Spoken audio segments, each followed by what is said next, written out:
Bismillahirrahmanirrahim. Assalamu alaikum everyone. In today's lecture we will be discussing about the personality disorder, जिसके अंदर हम personality disorder का introduction और उसके बाद paranoid personality disorder जो कि personality disorder की एक type है, इसको हम discuss करेंगे. So let's begin.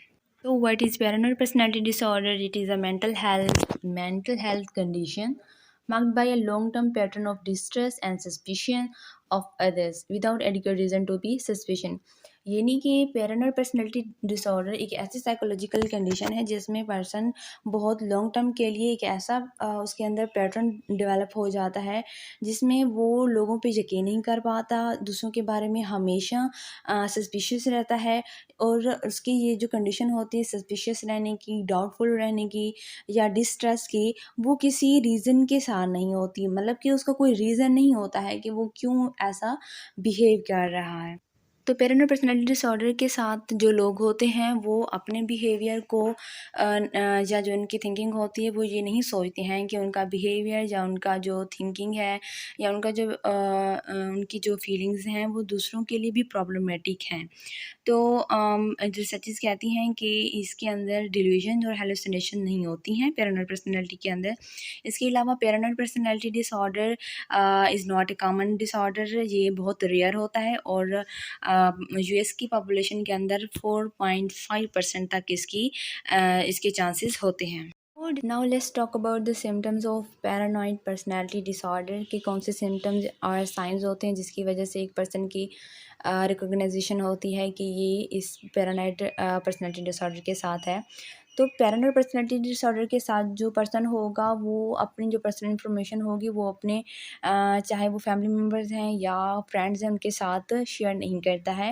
And doubt the commitment, अगर कोई कमिटमेंट कर लेता है या तो कमिटमेंट करता ही नहीं है और अगर करता है तो भी उसके बारे में डाउटफुल रहता है और दूसरों की लॉयल्टी पे शक करता रहता है और उसको हमेशा यही लगता रहता है कि दूसरे मेरे साथ लॉयल नहीं हैं और मुझको धोखा दे रहे हैं।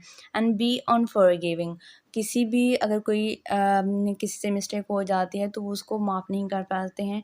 बी हाइपर सेंसिटिव, छोटी छोटी बातों पे या छोटी कोई भी चीज़ शेयर करने पे वो सेंसिटिव हो जाते हैं अपने रिलेशंस में भी और बाहर के एनवायरनमेंट में भी। या तो कोई चीज़ एक्सेप्ट नहीं करते हैं या फिर अगर किसी के साथ रह रहे हैं तो उसको बहुत ज़्यादा सीरियस ले लेना या फिर उसको फॉरगिव ना कर पाना। And have persistent suspicious without justified reason, जैसे कि पहले भी ये बात की है कि कोई स्पेसिफिक रीज़न नहीं होता है उनके ऐसे बिहेवियर का, बस वो किसी भी चीज़ के बारे में वो हमेशा डाउटफुल रहते हैं और इसके पीछे अगर देखा जाए कि कोई ख़ास रीज़न होगी तो इसके पीछे कोई भी ख़ास रीज़न नहीं होती है। Be cold and distant in their relationships, अपने जो उनके रिलेशंस होते हैं, फैमिली की बात करें तो सबसे पहले फैमिली के जो रिलेशनशिप्स होते हैं उनमें भी वो उनका जो पार्टिसिपेशन होती है उसमें कोई वार्मथ नहीं होती है। या फिर बाहर अगर फ्रेंड्स या तो वो बनाते नहीं और अगर बनाते हैं तो उनके साथ भी कोई अच्छा रिलेशनशिप उनके साथ नहीं होता है।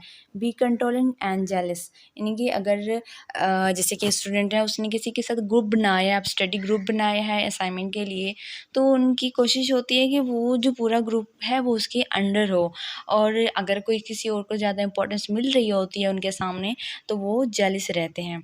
ना see their role in problem or conflict, यानी कि अब इससे उसके ऐसे बिहेवियर की वजह से फैमिली हो या फ्रेंड्स हो या बाहर का क्लास हो, किसी भी जगह पे अगर कोई प्रॉब्लम क्रिएट हो रहा है तो वो इस चीज़ को अंडरस्टैंड नहीं करते हैं कि ये प्रॉब्लम उसकी वजह से हो रहा था, because they understand that they are always right और प्रॉब्लम जो है वो दूसरों की वजह से आ रहा है।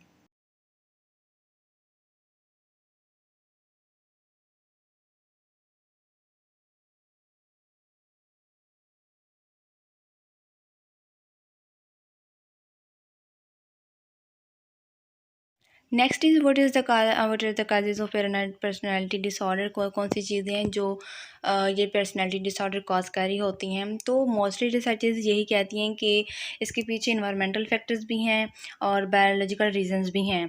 तो कुछ रिसर्चेस ये कहते हैं कि जो ज़्यादा ये प्रॉब्लम होता है वो चाइल्डहुड में है। इस तरह के से होता है कि जब चाइल्डहुड में बच्चे को निगलेक्ट किया जा रहा होता है, वो निगलेक्शन फिज़िकली भी हो सकती है, इमोशनली भी हो सकती है। फिज़िकली ऐसे कि उसकी एक्टिविटीज़ को या उसकी जो फिज़िकल अपीयरेंस है उस पे वर्क ना किया जाए। इमोशनल ऐसे कि मदर और फादर उसको अटेंशन ना दे रहे हों, या उसको जो भी जिसकी भी वो सुपरविज़न में है उसकी निग्लेक्शन इसको काज़ करती है। बच्चों में ही बचपन में ही क्रिएट हो जाती है, लेकिन जैसे-जैसे बच्चा बड़ा होता जाता है, एडल्टहुड में आ जाता है या एडोलसेंस में, तब उसमें ये अपीयर होने लग जाती है, क्योंकि वो एज होती है एक प्रॉपर एज होती है जिसमें बच्चे की जो डेवलपमेंट हो चुकी होती है मोस्टली, तो उसके अंदर आप उसको सोशली उसने इम्प्रूव करना होता है, वो काम भी कर रहा होता है, रिलेशंस भी बना रहा होता है।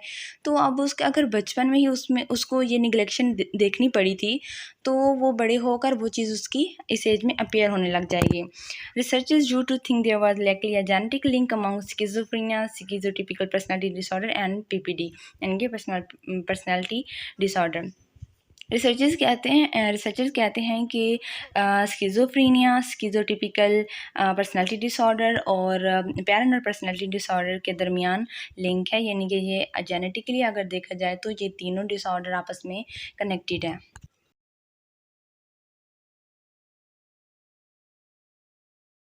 कॉजेज़ और सिम्पटम्स की बात आती है कि इस बीमारी को ट्रीट कैसे किया जाए।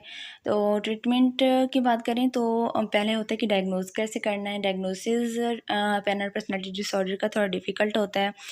डिफ़िकल्ट ऐसे होता है क्योंकि जो लोग इस बीमारी के साथ होते हैं उनको लगता ही नहीं है कि ये उनके साथ प्रॉब्लम है, बल्कि उनको क्या लगना, जो उनके साथ बाकी लोग होते हैं उनको भी मोस्टली ये नहीं फ़ील हो रहा होता कि ये कोई बड़ा डिसऑर्डर है, क्योंकि इस चीज़ को नॉर्मल समझा जा रहा होता है।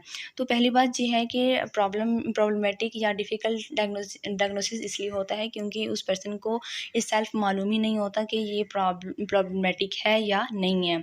और फिर जब वो दूसरा प्रॉब्लम ये होता है कि जब वो उनको लगता है कि मेरे साथ कोई प्रॉब्लम है, तो उनको ये नहीं लगता कि मेरे साथ पर्सनैलिटी डिसऑर्डर है। वो जाके साइकोलॉजिस्ट, साइकियाट्रिस्ट या थेरेपिस्ट से ये बोलते हैं कि उनको डिप्रेशन और एंग्ज़ायटी के प्रॉब्लम्स आ रहे हैं। तो फिर डायग्नोसिस ऐसा होता है कि जब साइकोलॉजिस्ट को थोड़ा फ़ील होता है कि शायद इस पर्सन के साथ पर्सनैलिटी डिसऑर्डर है, तो वो इसको कन्फर्म करने के लिए वो इससे कुछ क्वेश्चंस पूछता है। वो क्वेश्चन इस तरह से होते हैं ताकि होते हैं कि वो चीज़ें उसकी पास्ट हिस्ट्री, उसके रिलेशनशिप्स को, उसकी वर्क हिस्ट्री को और जो उसकी बाकी वर्किंग है उसको कवर कर सकें। वो इस तरह के क्वेश्चन पूछ सकता है और फिर उसका डायग्नोसिस DSM-5 के अकॉर्डिंग उस डिसऑर्डर के जब क्राइटेरिया मीट कर रहा होता है, तो तब साइकोलॉजिस्ट कंफर्म करता है कि ये पर्सन पैरानॉर्मल पर्सनालिटी डिसऑर्डर के साथ है।